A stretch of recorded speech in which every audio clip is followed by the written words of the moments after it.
Ja HKV on ottanut tähän mennessä kaikissa lajeissa mitalin.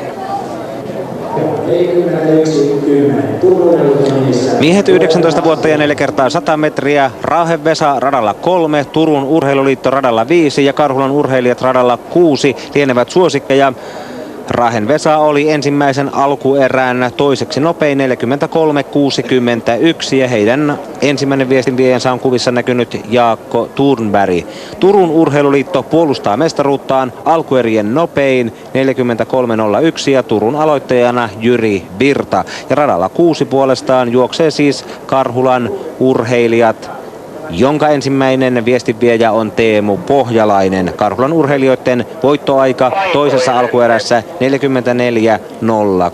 44.03.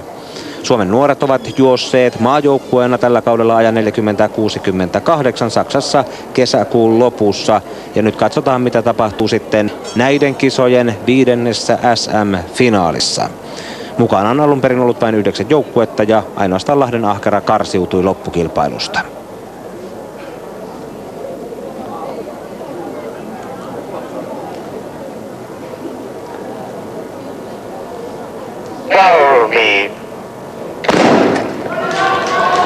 Harvinaisen vähän on nähty varauslähtöjä näissä SM-viesteissä tähän mennessä ja tuntuu siltä, että sama tahti jatkuu. Hyvin aloittaa Raahen Vesa, radalla 3 tulee mainiosti ensimmäiseen vaihtoon ja sieltä puolestaan radalta 6 vähän hitaasti, mutta kuitenkin varmasti vaihtaa myöskin Karhulan urheilijat. Sen rinnalla Turun Urheiluliitto on jo kirin kärkeen, toisella osuudella tullaan vaihtoon ja siellä sitten käydään kovaa taistelua, mutta kyllä Raahen Vesa on nyt irrottautumassa tiukasti kohti Suomen mestaruutta.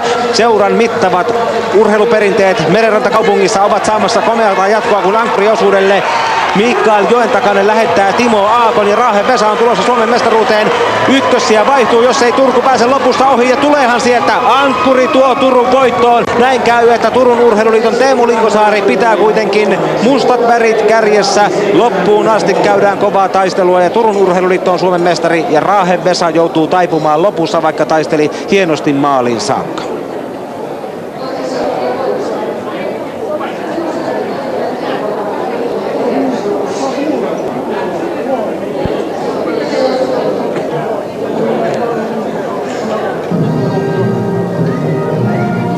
Suosikkien katti kestää. Turun Urheiluliitto Jyri Virta, Antti Toivonen, Ville Leisteen ja Teemu Linkosaari nappaavat seuralle päivän toisen kultamitalin. Raahen Vesan jälkeen 3. suosikkiin lukeutunut Karhulan urheilijat kiilaa pronssille. Mukana on ollut 18 joukkuetta, joista 8